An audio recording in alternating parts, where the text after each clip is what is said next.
家庭用车是买 SUV 好还是买轿车好？这是很多朋友第一次去买车比较纠结的问题。今天咱们就从几个数据方面做一个对比，让大家去买车的时候做一个参考，看看哪种车型呢更适合我们自己。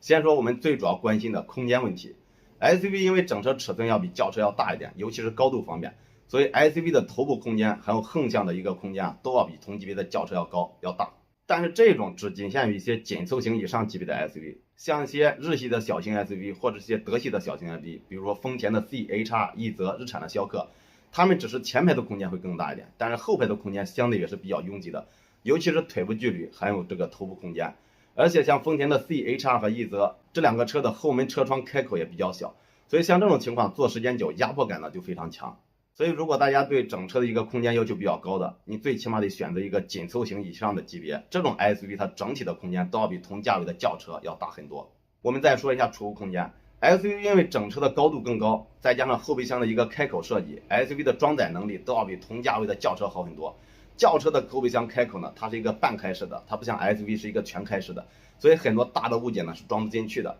再说第二点，就是后期的养车成本。第一个呢就是油耗，整体 SUV 的车身尺寸更大，重量更大，再加上它的外观尺寸大以后，横截面积也大，对风阻系数就会变大。那同样价位的 SUV 和轿车对比， SUV 的油耗确实要比轿车高，尤其是在市区代步， SUV 整体的油耗都要比同排量的发动机的轿车高1到2个油。用车成本的第二项就是保养维修和后期的美容养护方面。保养的话，只要是同样排量的发动机，轿车和 SUV 后期的保养价格都差不多。但是维修的话，因为 SUV 的外观尺寸更大，很多外观件它的覆盖件呢面积会更大点，所以零配件的价格稍微会高一点。还有就是后期的美容养护，比如说我们去洗车，一般 SUV 洗车价格都要比轿车贵，因为车身尺寸更大，洗车店付出的人力成本，包括它的物料材料的成本也会更高。你像洗轿车呢，可能30元，那洗 SUV 可能就是35，所以整体的后期用车成本 SUV 确实比轿车会高一点。再说他们的第三项就是舒适性和操控。轿车因为底盘的重心更低，整体的操控要比 SUV 会更好一点，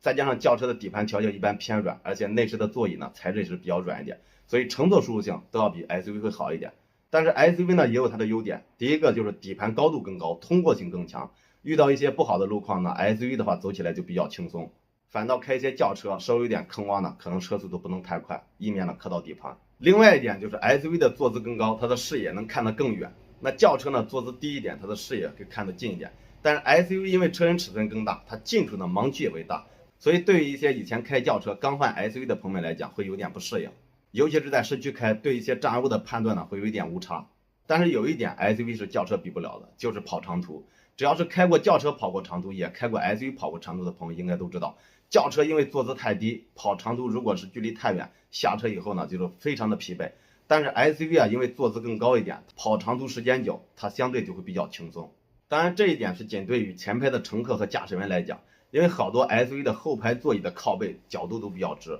那对于后排乘客来讲，坐时间久呢就非常的不舒服。所以从操控和舒适方面来讲，这两种车应该怎样选择，就看我们平常的用车环境，咱们的路况怎么样，还有就是平常后排呢是不是经常需要坐人。再说最后一点就是安全， SUV 因为车身尺寸更大，整体的空间也更大一点，再加上车内成员的离地间隙更高，所以在发生碰撞的时候，它的缓冲空间或者是缓冲余地会更多一点，整体呢对车内的成员保护也会更强一点。比如说在高速上发生的一些追尾大货车的一些事故，轿车车型因为车身尺寸比较低，一般追尾大货车以后呢，这个 A 柱这个位置是比较容易撞到的，那对于车内的驾驶员或者副驾驶来讲就非常的危险。那 SUV 因为离地间隙更高，发生追尾的时候撞到 A 柱的几率就会小一点，那这样对车内的成员保护就会更强。